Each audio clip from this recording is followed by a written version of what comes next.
So, okay, fire away. Jürgen, good to see you. Good to see you. We'll start with the good news from the African Cup of Nations, really. How do you feel that both Mo Salah and Sadio Mane are through to the final? Is it something you'll all watch together on Sunday evening? With the team? Yeah. I have nothing planned yet. Didn't think about it, but we followed it pretty closely. So, yeah, great achievement, obviously, for both. Getting through to the final is great. Naby played an exceptional tournament as well. Unfortunately, was suspended for yellow cards in a decisive game for them. I think otherwise Guinea would have had a good chance to go through a bit further as well. So far, a really successful tournament for our boys, and will be exciting. Now it's obviously not so easy because we have to watch the game, and one will be definitely really happy after it, and the other one much less or so. Yeah, but both have a good chance to achieve something really big. How successful as well, Jürgen, was the transfer window for you? Obviously, Nico Williams and Nat Phillips have both been able to get loan moves to get more regular first-team football. What's the plan now for Luis Diaz as well as he comes in? Is it patience, or is he ready to impact straight away? And what hopes or what expectation is there that you will eventually get Fabio Carvalho as well? So, first and foremost, really good for Nico and Nate especially. Nate deserved it so much so that we would love to keep him here, to be honest, with all the things happened in the last few years here on the centre-half position. So Nate was incredibly reliable and a great figure here at the training ground. But it's really well deserved, and I'm really happy for them, for both of them. Luis, yeah. So let me say it like this: if he would now come, step on a pitch, and would be immediately at his absolute best and playing better than all others of us, that would be really strange because we worked together for a while. So that needs time, of course, that he adapts to it, but that doesn't mean I don't speak about 4 or 5 months or whatever. I speak it needs time. So I didn't even see him yet, so he was not here at the training ground. Maybe we should wait a little bit. We are really happy and excited about the signing, and I think it's a really good, just a really good sign that we work on all fronts to improve this team, and how it always is. Obviously, in football, we work. We have to be successful now and in the future, and so he can help with both. So that's a really good thing. Fabio, do you ask about him as well? Yeah. What was the question there? It was just what expectation you have of still being able to complete a deal for him.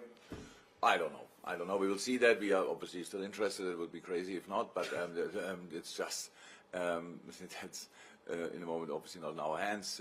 But yeah, I think Marcus said it all yesterday in his press conference. With these kind of deals, it was pretty. Yeah, it was late before the transfer window closed again, and so in the end it didn't work out. But yeah, we will see what happens. And with regards to the weekend, obviously early stages still of the FA Cup, but what hunger is there to make it through domestic cup finals Massive. This season? Massive. Cannot say more. So it's absolutely we are not the most successful FA Cup team, at least not as long as I'm here. So we have we are quite ambitious. Fantastic. Okay, we go to James from TalkSport and then James from BBC Merseyside. Thank you, Vinny. James. Hi, Jürgen. Just Hi. how impressed have you been by Luis Diaz's journey so far? How do you feel like he complements the options you have going forward? We signed it because we like pretty much everything about him. So that's how it is.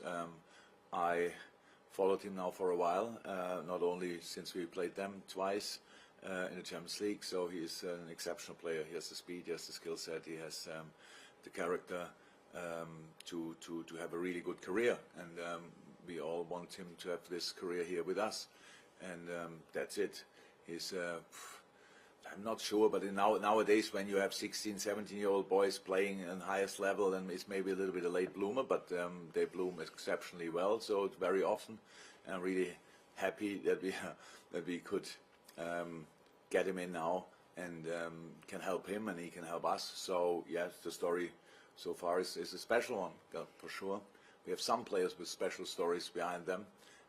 I like that, and now he's one of us, and we can't wait to welcome him here and then start working together.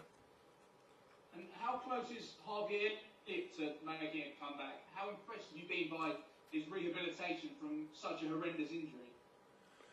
Very much. We have really to thank Andreas Schlumberger for that. Maybe he's our now head of rehab here, and he was very in it, very patient. But Harvey was the perfect client, if you want. So he did pretty much everything we told him. So without one question, why, whatever. So he's in a good place. Full team training. Now we have to see. We have to see what is right for him. Is it right to start? Is it right to come on? But he will be in the squad definitely for the Cardiff game, and from there we go. So it looks, most of the things look completely natural, absolutely really quick after a long period without proper team training. And when you saw him the first time, you thought immediately, maybe we take him with us, but it makes obviously no sense. So he has now step by step to get back on to his best, but he is close, very close. Thank you, James. James Mountford from BBC Merseyside. Hi, Jürgen. Hi. Just off the back of that, may I also ask about some other team news, please? Thiago and Divock Origi and Naby, how possible it is we'll see them? Thiago trained with us. Unfortunately, when COVID is around, you always think it's the only infection you can get or virus you can get, but he had a little chest infection, so he had to step a little bit aside again. It's not perfect, of course, but I expect him to be in team training today again, so we'll see. But so the rest, the injury is completely fine. Look really good in training, but that's how sometimes things are. So we'll see how we can use him for Sunday. Who are the others? Sorry. Naby. And Naby is completely fine. So Naby came back full of energy. Had a few days off as well. Came back here after the tournament, obviously full of energy and confidence, so that looked good. And Divock. Divock yesterday, first time full team training, looked very good, but was first time full team training after, I don't know exactly how long, was a while, so for me we go as well. And just on Mo and Sadio, how possible is it they might be available for Thursday? Would that be too soon for them? We play again Thursday. Yeah. I think they will be available. But we will see. So if the one who wins will probably fly back to the home country, their celebration. That's how it is. And I think Tuesday or Wednesday, latest, the winner will be back. And the other one probably slightly earlier. So we will see. And then I have to talk to them. I don't know. But if they have one thing, they have rhythm. They played obviously quite a few games, and we will see. I have to speak to them then. Okay, thank you, James. Just before I go to Carl, I've taken all the hands I can, I'm afraid, for the Open. If those of you who want to ask a question in the first breakout, which is for the national newspapers, please put your hands up, and I can only take a couple there as well. Carl Markham, Press Association. Hi, Jürgen. Hi, Carl. Fans often criticise the transfer activity or lack of transfer activity or big name signings. I'm just wondering what the signing of Diaz says about the capabilities of the club and the strategy it employs when it deals with transfer signings. Who criticised us? Well, there's lots of when they say all the teams spending 100, 200 million in one window and you don't, there's always why isn't Liverpool doing that? But you have a specific strategy. It seems to be evident you have a specific strategy as to how you approach signings. Yeah, our strategy is to sign the right players at the right moment. I have no idea. Was there ever a team who spent 200 million in one transfer window? Let's not go there. No, wow.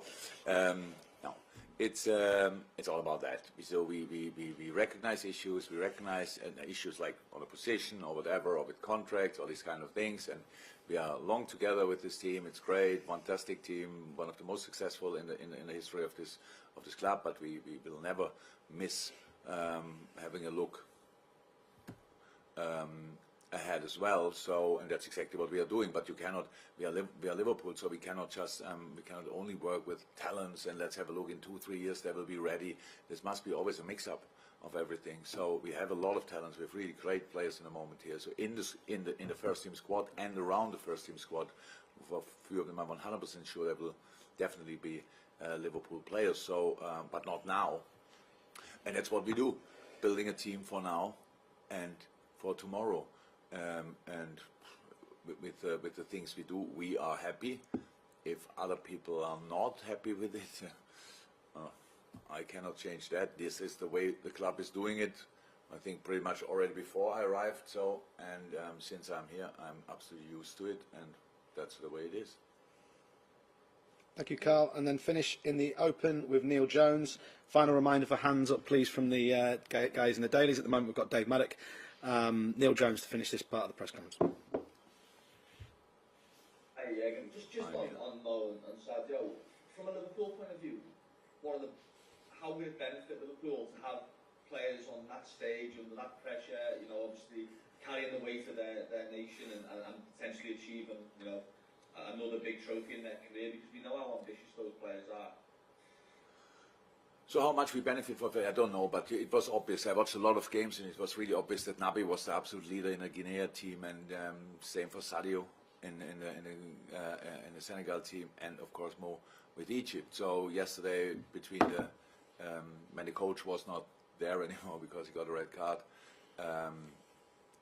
before the penalty shoot, you saw Mo talking, speaking, and all these kind of things with the whole group.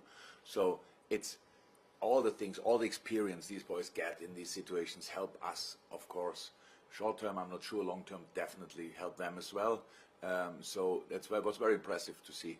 It's really very impressive to see, and it's very important that you get through these kind of things. It's difficult, obviously, to get that far in a tournament. The pressure on they are the superstars there, so the pressure in the tournament. So the pressure they had on their shoulders was massive, and how they dealt with it, I'm really proud of them, to be honest. And now 2 of them are in the final, and yeah, we will watch it definitely. Did you have any doubt when Mo was taking that penalty in the quarterfinal? Did you have any doubt that he scored? No, I know Mo has no doubt, so why should I doubt it then? No. Thank you, Neil. Thank you very much. Right, okay, that concludes the first part of this press set.